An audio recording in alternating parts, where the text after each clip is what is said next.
하나님의 말씀은 창세기 32장 28절입니다.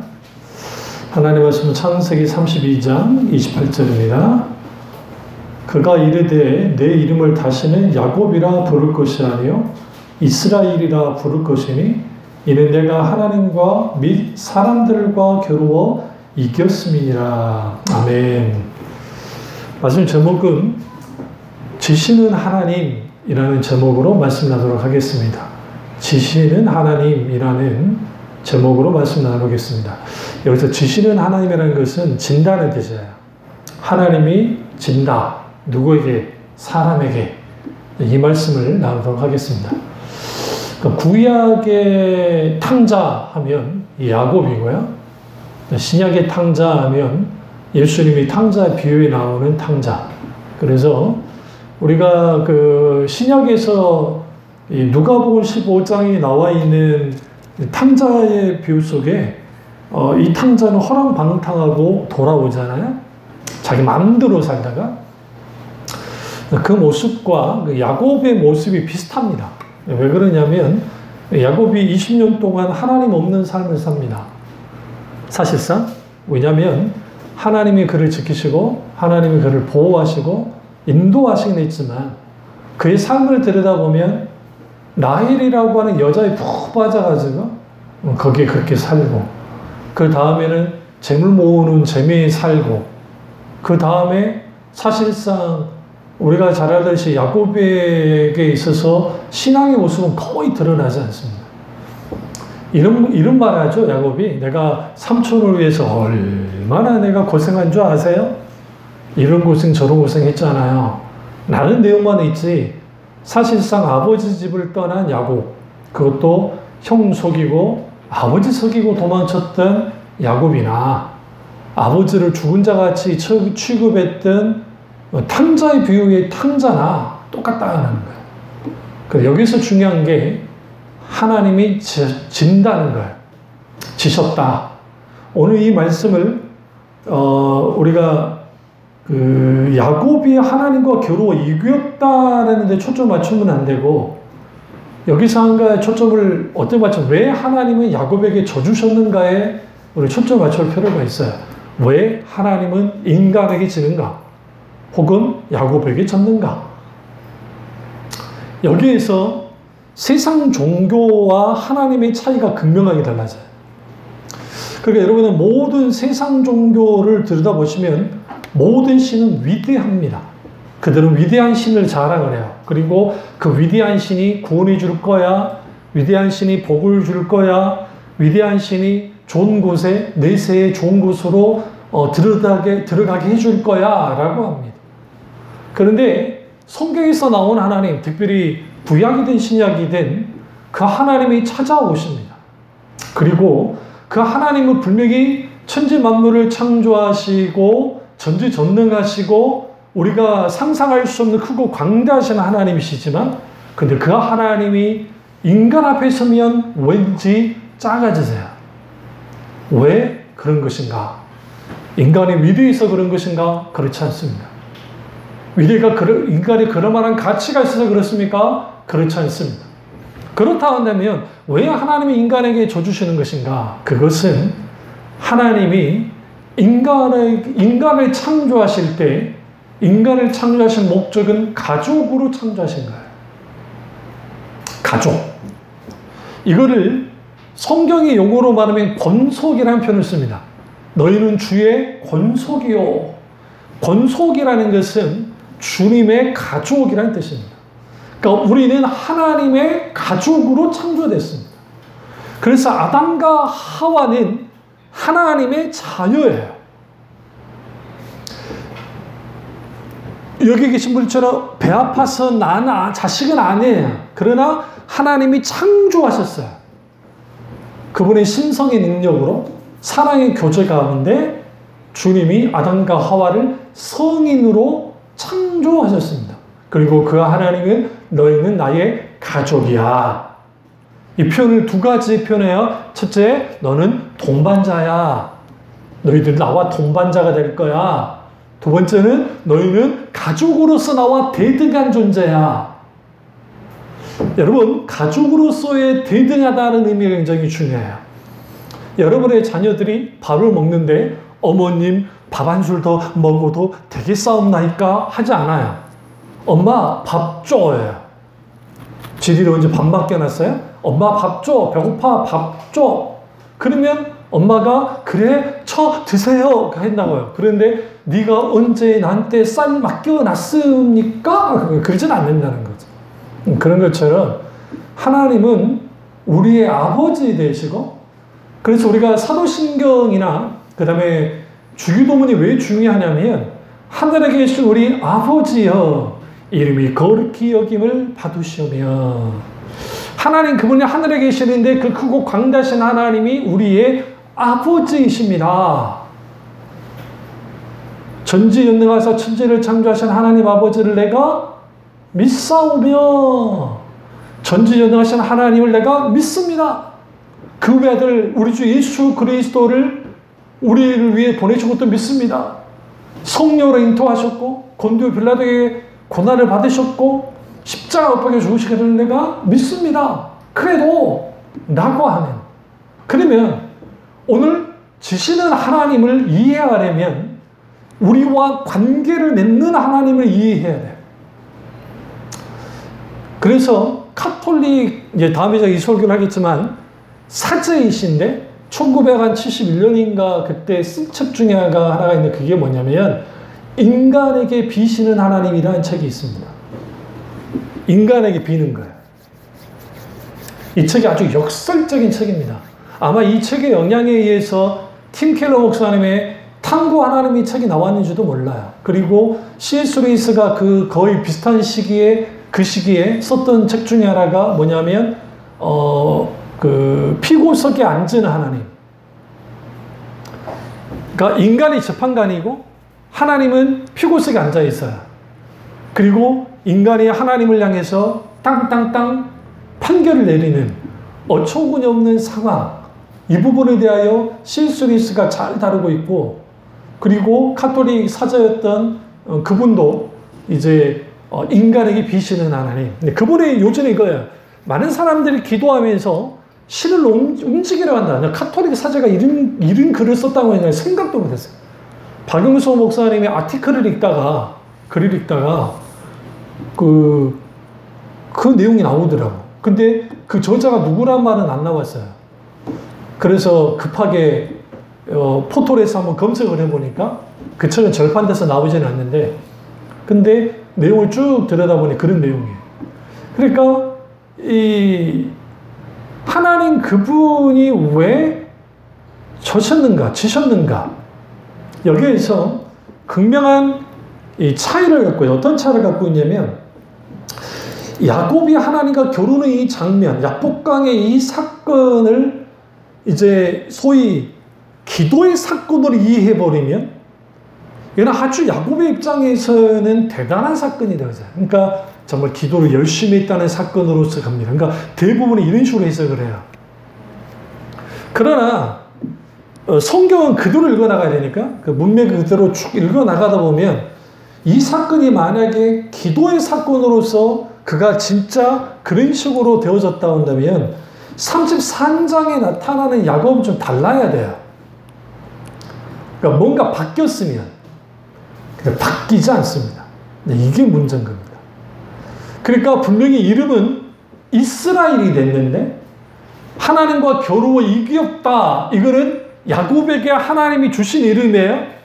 그런데 이걸 반대로 말하면 내가 졌어 라는 거야. 야곱아, 내가 졌어. 너가 이겼어. 우리 이삭이가 어렸을 때 저 녀석이 유하고 정말 순한 애인데 나랑 게임만 하면 이기려고 그래요. 모든 건 이겨야 돼. 그럼 저는 말했잖아요. 저는 어려서부터 승패에 조금도 연연하지 않는 스타일이에요. 그러니까 내가 뭐 이긴다고 해서 좋은 것도 없고 진다고 해서 그렇게까지 그런 거 없어요. 그러니까 일부러 이 녀석을 좀 뭐 하려면 조금 좀 내가 좀 장난을 좀 치려면 내가 이기는 거야. 계속. 이겨버려. 져도 되는데 일부러. 그러다 마지막에 내가 이기면 이거는 사단이 나기 때문에 마지막은 내가 꼭 져줬어요. 줘도 돼. 나는 져. 근데 아빠들 중에 그러지 않는 종자들이 많아요. 절대로 안 집니다. 아들이고 뭐가 없어. 이거는 우리는 페어플레이야. 자식하고 페어플레이를 하지. 그것도 말도 안 되는 거지. 다 큰 어른이 얘하고 페어플레이가 됩니까? 안 되지. 무조건 아빠가 이기지. 근데 뭐 예를 들어 뭐 게임을 하든 딱지치기를 하든 뭘 하든 난 다 줬어요. 다 져줬어요. 심지어는 태안에서 여름에 그 떼 앞에서 망둥어 잡아달라 할 때도 끝까지 남아서 잡았던 게 접니다.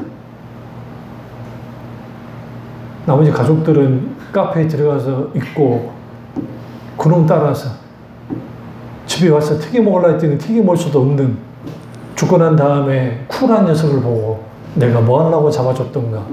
그게 뭐냐면 자식한테 줘준 거잖아요. 강원도 정선에 가서 예전에 우리 애 어릴 때 뭐 저기 엄청나게 잠자리가 많았거든요. 막 잠자리가 엄청 많아. 근데 거기 갔는데 뭐 거기 잠자리 있을 거라 생각도 안 했으니까 당연히 잠자리가 없었죠. 손으로 한 수마리가 뭐야, 수십 마리를 잡았어요. 제가. 그래서 우리 아들 줬죠. 우리 아들의 특징, 잡을 때 좋고, 다 좋고, 갖고 노고 좋고, 죽어도 쿨해요. 왜 죽었어 하지 않아요, 절대로. 자기가 키우는 뭐 햄스터부터 다 저 세상 가셨어도 쿨하세요. 뭐 내가 또 알아서 정리해주고. 그건 뭐냐면 부모가, 특별히 아버지가 아들과의 관계 속에서 할 때에 그 부분에서 줘줄 때 있다는 겁니다. 맞춰주고 줘주죠. 오늘 하나님이 가장 중요한 시간에 야곱에게 나타나셨고, 가장 먼저 누가 싸움을 걸었느냐? 하나님이 걸어요. 이게 야곱이 걸은 게 아니에요. 쭉 보시면 어떤 사람이 밤새도록 홀로 남아있는데 와가지고 싸움을 걸었고, 그리고 거기서 씨름을 하게 된 거예요. 우리 번역에는 씨름이라 되어 있지만 사실 영어 성경에는 파이트, 싸우고 있었다는 거예요. 싸웠죠. 둘이 붙잡고. 근데 이게 판가름이 안 나는 거예요. 이때 하나님이 힘이 없어서 그랬는가? 그렇지 않습니다. 하나님의 자녀이기에 그의 자녀인 야곱에게 줘주십니다. 그리고 하나님이 이렇게 말합니다. 너의 이름이 야곱인데, 야곱의 뜻은 뒷발꿈치를 잡다라는 뜻이에요. 그러니까 뒷발꿈치를 잡다라는 말은 이게 사실 고대 이스라엘에 있어서 이거는 최고의 요괴예요. 근데 아들 이름을 그렇게 지어놨어요. 발꿈치를 잡다는 의미는 도둑이라는 뜻이에요. 어떻게 자식 이름에 발꿈을 잡다라니 야곱이라고 지어놨다고요. 그럴 수밖에 없는 게 태어날 때 에서의 발을 잡고 나왔거든. 이런 경우가 없을 거 아니에요. 한 놈을 끌어냈는데 발꿈 잡거나. 그러니까 하도 어이가 없으니까 너 뒤꿈치를 잡았다 라면서 야곱이라 적은 겁니다. 그러면 그 야곱인데 그 야곱의 또 다른 일반적인 의미는 도둑이라는 의미를 갖고 있어요. 그리고 또 하나는 사람의 그러니까 뭔가 뒤꿈치를 잡아서 자기가 원하는 것을 얻어내는 자라는 의미예요.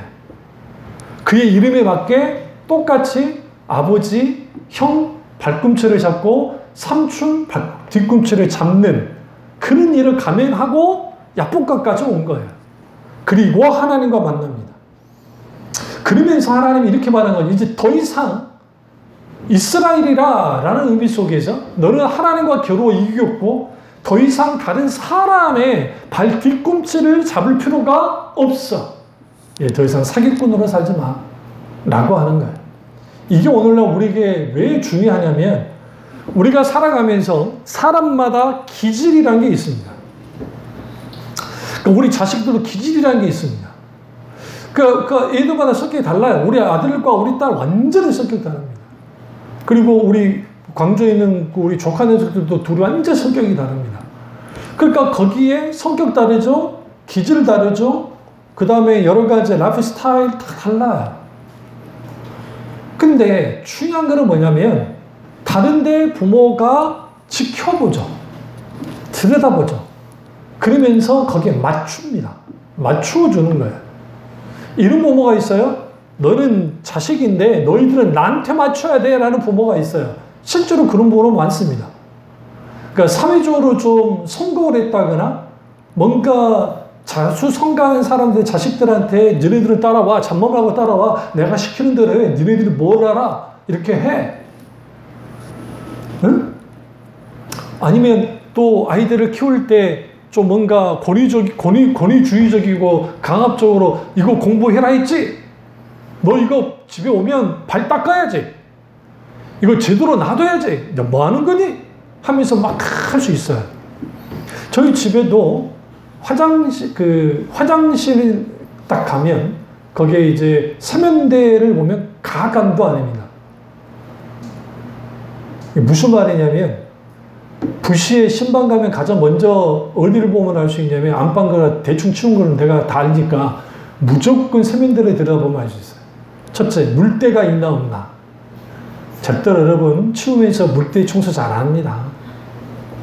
또 하나, 여러분이 짜놓은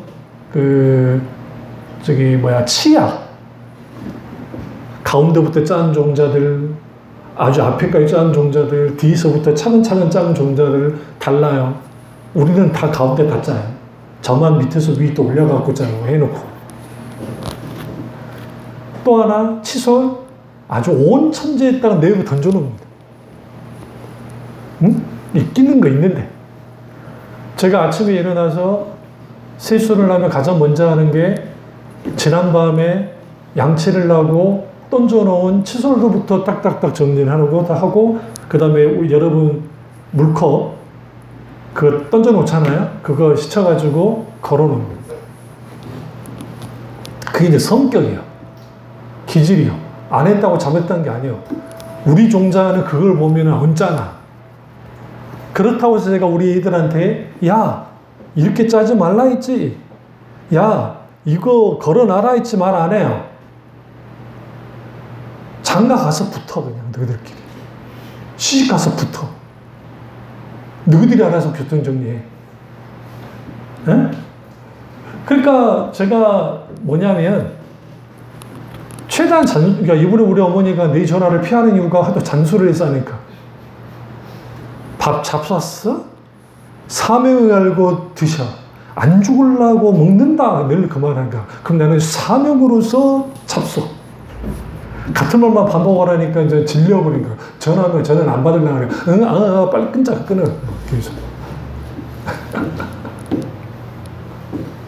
그러니까 우리가 하나님과의 관계 속에서 굳이 우리가 하나님을 이기려 할 필요는 없는데 인간의 본성 자체가 야곱처럼 하나님을 이기려 들어요. 다시 말하면 내 고집과 아집과 이런 정말 이 자아가, 이 옛 자아가 주님 앞에 확 깨지면 좋겠는데 우리는 부스부스 튀어나와요. 그리고 야곱처럼 하나님과 씨름하려 들어요. 그런데 성경은 놀랍게도 그 하나님이 진다고요. 그러면서 이렇게 말합니다. 얘야, 난 너 이길 생각이 전혀 없어. 안수홍 목사가 내 아들하고 놀면서 이겨서 뭐 하게요, 도대체. 아니, 그 녀석이 나랑 씨름을 하는데, 내가 이기지, 지가 이겨요. 절대로 못 이기지. 그런데도, 아이고, 하면 막 좋아가지고 막 해요. 나랑 닮았다고 느낄 때가 언제냐면 축구 볼 때. 우리 여자 축구 선수들이 할 때는 욕을 안 하거든요. 왜냐면 너무 좋지 않은 환경에서 그렇게 가기 잘했다고 생각하니까. 근데 우리 남자 대표팀이 하면 내가 대놓고 하면 우리 아들도 똑같이 저거를 빼야 돼. 내 남자라고. 그러니까 우리가 하나님과의 관계를 가질 때에 하나님이 우리와 같이 맞춰주실 때 있어요. 왜 그런 하나님을 우리가 이해해야 되냐면 하나님은 우리와 대등한 관계 속에서 하나님이 우리 가운데 원하시는 영원토록 가족으로서 하나님을 알고 사랑하는 그런 친밀하고 긴밀한 관계 속에서 영원히 살아가기를 원해요. 우리한테 야, 너 정말 대단한 업적을 남겨야 돼. 너 이런 어떤 그런 거 해야 돼. 너 이런 막 대단한 이런 일들을 이루고 오지 않겠니? 주님 그런 거 원치 않아요. 나는 너가 나를 사랑해 줬으면 좋겠어. 나를 모든 것을 걸고 너를 사랑해. 너도 나 사랑해 주지 않으련? 이라는 거예요. 그리고 그 사랑의 관계 속에 나아갈 때에 하나님이 그 사람의 크기에 맞게 하나님이 사명을 맡기고 소명을 주셔서 그 사역을 감당하게 하세요. 그렇다고 해서 그 사람이 큰 역사를 이루었으니까 너는 대단한 존재이고 적은 역사, 예레미야 같은 정말 거의 열매를 맺지 못하는 그런 사역했으니까 예레미야 너는 정말 쪼잘하구나 라고 하지 않는다고요.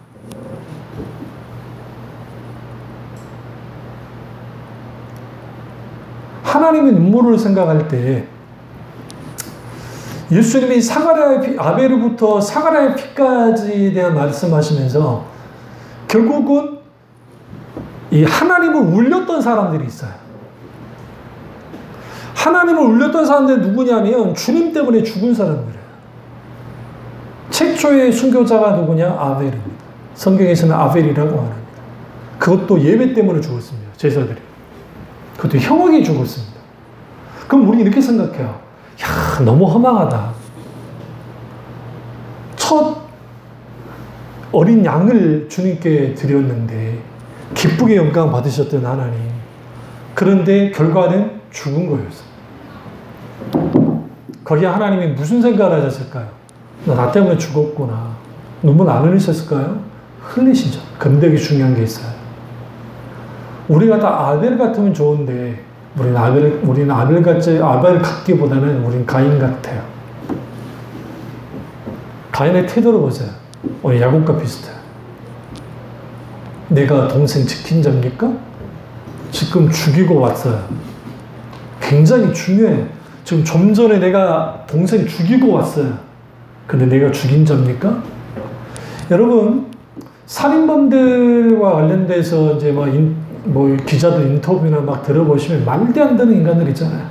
더 못 죽여서 내가 진짜 그런 놈들. 똑같아요. 그러면 가인이 하나님께 회개했단 말이 있습니까? 없어요. 성경이 굉장히 중요합니다. 그런데 왜 하나님은 가인을 보호합니까?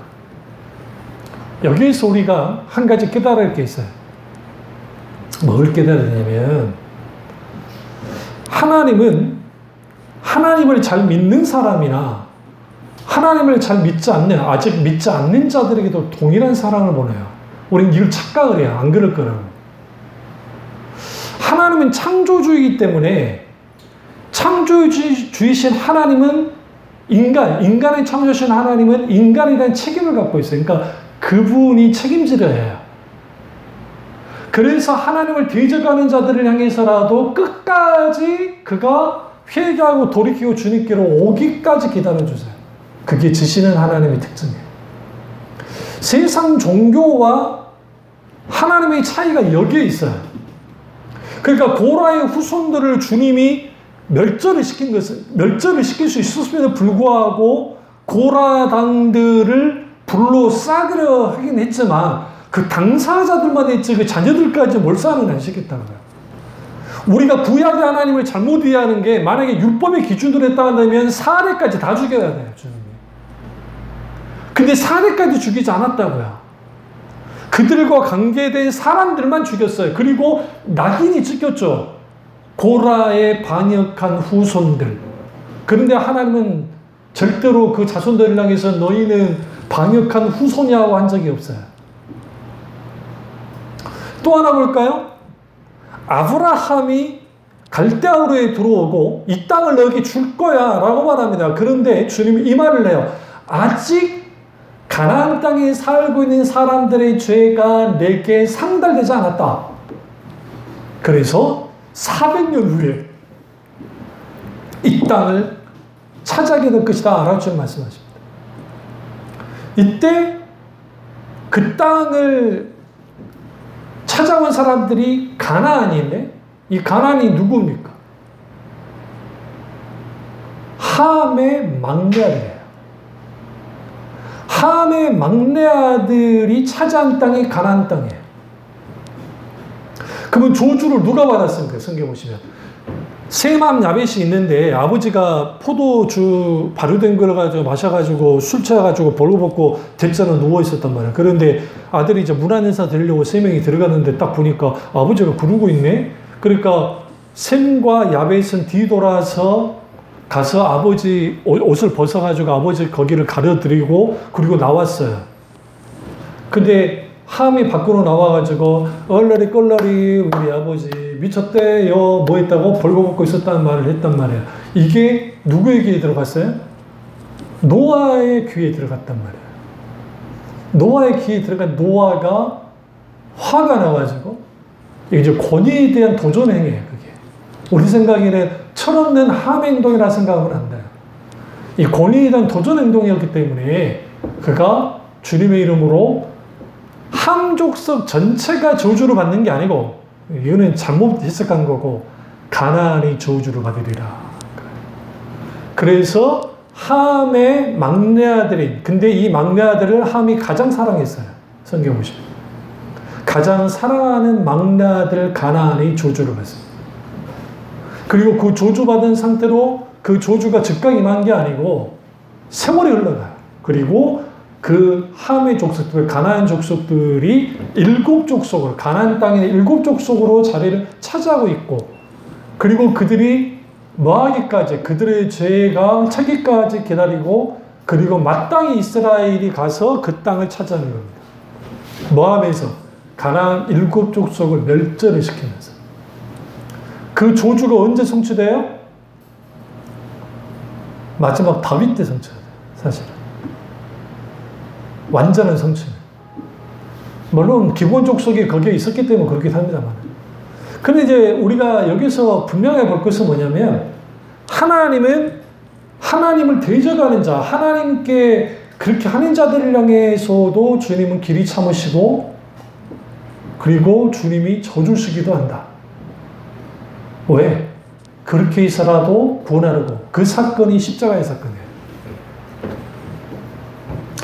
예수 그리스도가 십자가에서 죽으신 것은 지금 저나 여러분이나 우리 믿는 자들만을 위해서인 게 아니에요.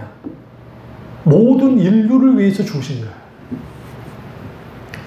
그래서 이 십자가는 시간을, 그러니까 이걸 뭐라고 하냐면 구속의 십자가라는 표현을 쓰는데 예수 그리스도의 이 십자가 사건이 어떤 의미를 갖고 있냐면 아담과 하와가 선악과를 따먹었을 때 시점, 잘 들으세요. 딱 따먹고 죄가 들어오잖아요. 그 죽음이 들어오잖아요. 그 시작과 이게 어디를 가냐면 아담과 하와가 죄 졌을 때까지 가요. 시간이. 구속의 역사가. 다시 말하면 아담과 하와가 구원받은 것은 그들의 입장에서는 오실 메시아, 오실 예수 그리스도 때문에 구원받은 거예요. 그러니까 모든 구약의 사람들은 아담과 하와부터 시작해서 모든 구약의 사람들은 오실 예수 그리스도로 말미암아 구원을 받은 거야. 그때 오진 않았지만 오실까? 그래서 구약의 사람들의 구원의 완성은 예수님을 통해서 완전히 완성이 돼요. 왜 부활이 있게 되어지는가? 그것 때문에요. 예수님이 오기 전에 하나님 은혜로 구원받은 사람들, 율법으로 구원받은 사람 다른 면도 없어요, 구약도. 그리고 예수님 당시 사람들, 오신 예수 그리스도를 믿었던 사람들, 그들이 오신 예수 그리스도를 믿어요. 그리고 주님이 승천하셨어요. 다시 오신 예수 그리스도를 믿어요, 초대교회. 부활의 영광을 기다리면서. 우리도 똑같아요. 오신 예수 그리스도, 2000년 전에 오신 예수 그리스도를 믿고 다시 오신 예수 그리스도를 믿는단 말이에요. 그런데 그 예수님이 십자가에서 죽었다고 인간에게 졌단 말이에요. 사탄은 착각한 거예요. 나한테 졌어, 하나님이. 얼마나 좋아. 이야, 내가 이겼어. 내가 하나님과 겨루어 이겼어. 있을 수 없는 일을 내가 이루었어. 나는 이들이 지옥 가도 상관없어. 왜? 내가 하나님을 이겼으니까. 근데 하나님이 아닌데 나 인간에게 졌어. 누구에게 진 것처럼?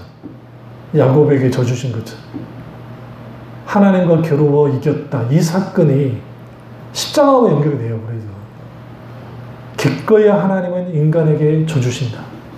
하나님은 인간을 구원하려고 죽었다. 안셀림이 말한 것처럼 하나님의 문우, 하나님이 완전히 꼬라박혔다는 거예요.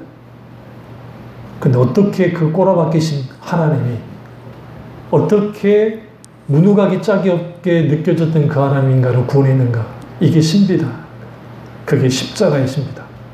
마찬가지로 우리가 아주 고집스럽고 아주 우리가 신앙생활 하면서 각기 우리들의 기질, 성격, 여러 가지 다 갖고 있어요. 그리고 그것이 장점으로 발휘되기도 하고 단점으로 발휘되기도 해요. 근데 하나님은 우리에게 있는 모습 그대로 우리를 받아줘요. 받아주시면서 이렇게 말하는 거예요. 성우가, 너 굳이 세상과 이 길, 그 발 잡을 필요 없어. 또 하나, 성우가 굳이 너 나 이 길을 할 필요 없어. 왜? 어차피 난 나한테 져줄 거니까. 아빠인 제가 우리 아들에게 져준 것처럼 난 져줄 거니까. 이게 잘 드러나는 게 탕자의 비유예요. 아버지가 져줘요. 돌아가시지도 않았는데 달라고 해요, 유산을. 그래, 줄게. 그러니까 이거를 그 티케로 목사님이 정말 대단하죠. 다 탕자의 비유, 탕자의 비유인데 탕부 하나님 비유라고 하면서 결국은 그 아버지가 그 망나니한테 다 퍼줬다는 거예요. 우리 하나님이 어떤 하나님입니까? 하나님 그분의 생명을 내어주기까지 인간을 사랑하는 하나님이에요. 십자가에서 졌다고요. 누구에게? 자녀들에게. 근데 여기서 중요한 게 있습니다. 예수 그리스도의 십자가를 거부하는 자들 있잖아요. 믿지 않는 자들. 그들에게서 이 십자가의 무게는 죄의 무게보다 커요. 감당을 못해요. 져주시는 주님을 거부했기 때문에. 그러니까 당연히 여기에는 인간의 자기의 공덕과 자기의 노력과 자기 의가 설 자리가 없어요. 우리 모두를 향한 하나님의 뜻이 있습니다. 우리는 바둥바둥 살아갑니다. 야, 그때 아파트 사둘 걸. 야, 그때 제가 그랬잖아요. 우리 집 앞에 있는 그 정말 거저 줘도 안 주는 땅들을 우리 부모님들 그때 돈 정말 좀 있었는데 그것만 사놨으면 용수 엑스포 한다고 그거 다 들어가서 거기 건물 다 지었더만 그랬으면은 지금 내가 이거 세고 있을 텐데. 진짜. 응? 우리 형도 그 말해요. 뭐 있는지 모르겠다고. 근데 그것처럼 우리가 기꺼이 하나님이 우리에게 져주시는데 왜 져주는가? 사람 만들려고. 저와 여러분에게 져주신 이유는 딱 하나야. 사람 만들려고. 소웅이 너 원래 그런 줄 알아. 너 뭐 안 그런 줄 알았냐? 거룩하고 그러십니까? 아나운서들이 힘든 게 그 이미지 때문에 힘들대요. 어디 가서 욕을 못한대. 근데 이 욕이라는 게 누구한테 했냐면 아들놈한테. 무슨 말이냐면요. 밖에 나갔는데 이름이 천마추축이요. 근데 얘를 혼내야 되잖아요. 그 일본 엄마들 어때요? 깡패잖아요. 야, 이 새, 해야 되는데 순간 아나운서. 그런 아나운서가 있어요. 안 그래 줄래? 애들은 말 듣습니까? 절대로 안 돼요. 사람이 있으면 더 발광합니다. 왜? 못할 걸 알아요. 못할 걸 알아. 하나님은 우리에게 져주심을 통해서 내가 바라는 너가 있어. 야곱아, 너는 이스라엘이 돼야 돼. 더 이상 발톱꿈치 너 잡을 필요 없어. 사람 사기칠 필요 없어. 사람 의지하지 마. 내가 늘 져줄 테니까. 그러면 너는 내 이름이 빛날 거야. 하나님과 겨루어, 사람들과 겨루어 이겼다. 너는 이스라엘이야. 너의 정체성은 야곱이 아니야. 너의 정체성은 이스라엘이야. 탕자를 향해서도 말해요. 나는 품꾼의 하나가 되고 싶어요. 라고 돌아왔어요. 그가 원하는 포지션은 품꾼이야. 노예 중에 하나면 돼요. 그 대신 밥 좀 잘 주세요. 굶지 않게만 해주세요. 라고 돌아왔어요. 근데 아버지의 행동은 뭐예요? 야, 잘 돌아왔어. 나 돌아오기를 난 뭐 기다렸다? 내가 어떤 프로그램 하나 보다가 그 달인이라는 프로그램을 보다가 달인 맞나? 어떤 그런 프로그램인데 거기에 맞네. 젊을 때 그분이 나이가 많으세요. 뭐 중식을 한 150년인가 했다고 하는데 그때 당시 뭐 190원인가를 환을 훔쳐서 도망쳤대. 그걸로 논 살라고 밥 살라는 거. 예? 서울로 튀었대요. 그래서 거의 1년 동안 돈을 썼는데 다 떨어지니까 중국집에 취직을 해가지고 16살인가 몇 살인가 해가지고 이분이 이제 중식 하는 분이 됐어요. 그리고 한 7년 있다가 이제 집으로 돌아갔는데, 그렇게 힘들고 하는데 뭐 대단한 돈을 가지고 갔겠어요? 그래도 이제 부모님을 뵈야 되겠다 하고 갔대요. 이제 딱 잔뜩 긴장을 하고, 왜 돈 갖고 튀었으니까. 그러는데 아버지하고 어머니가 한가득 맞아주더라고요. 그래서 그분이 이 표현을 써서 그게 하나님의 마음에 이게 부모구나. 여러분, 우리의 변화는 어디서 변화가 일어나냐면 이분이 하나님이셨구나 하는 거예요. 이런 분이 나의 아버지였구나. 그걸 느끼셔야 돼요. 그걸 경험해야 돼요. 이 야곱에게 그 경험을 하게 한 거예요. 그게 뭐냐? 베냐민 사건이에요. 이제는 야곱의 아버지 심정을 알게 된 거예요. 그 전에는 동생이었고 자식의 입장에서 아버지, 동생의 입장에서 형을 봤는데 이제는 아버지 입장에서 자식들을 보게 됐어요. 그것도 가장 사랑하는 베냐민. 근데 유다가 나서면서 아버지 이러다가 우리 다 굶어 죽습니다. 아버지 내가 책임질 거예요. 만약에 막내 아들 베냐민에게 문제가 생기면 나를 죽이십시오. 아니요. 나뿐만 아니라 내 자식들도 죽여도 됩니다. 그러니 아버지 제발 데려가게 해주십시오. 라고 간청을 해요. 그 인생의 처음이자 마지막으로 집니다. 누구에게 집니까? 자식에게 졌어요. 그래, 유다 너와 맡을게. 니네 다칠게. 그래, 네 동생 무사히 데리고 와라. 그리고 성경에는 딱 보세요. 그러면 대배 가서 보세요. 거기 하나님에 대한 기도가 나와요. 죽어도 상관없다는 신앙. 죽게 맡깁니다. 여기에서 우리는 야곱이 하나님 앞에 져주는 것을 배웠을 때, 그러니까 자식 앞에 져주는 걸 배우죠. 성경은 놀랍게 그 이후부터 이스라엘이 계속 나와요. 그 전까지는 야곱이 이 야복강 사건 33장, 34장 계속 나오면 야곱으로 이스라엘을 바뀌어야 되는데 이름이 바뀌었으니까 근데 계속 야곱이 하다 갑자기 그 시점에 이스라엘을 바뀌죠. 성경의 저자인 모세가 성령의 감동가 됐을 때 하나님 그렇게 쓰게 한 거예요. 이스라엘이. 왜 하나님을 져주시는가? 우리 사람 만들려고. 어떤 사람 만들려는가? 하나님의 목적에 합한 사람이 되게 하려고. 진정한 행복을 누리는 사람이 되게 하려고. 하나님이 원하고 인정하는 사람이 되게 하려고 하나님은 우리에게 뭐합니까? 우리에게 져주십니다. 지십니다. 기꺼이 나 져줄게. 괜찮아. 져줄게. 그래서 우리가 하나님 앞에 못 가지고 나갈 게 없어요. 다 가지고 나가십시오. 그리고 져주시는 하나님의 은혜를 충만히 경험함을 통해서 크고 놀라우신 하나님의 사랑을 마음껏 누리는 저와 여러분 되시기를 주님으로 축원합니다. 기도하겠습니다. 기도하실 때 오늘 이 말씀이 나의 말씀이 우리 말씀이 되기도 하겠습니다.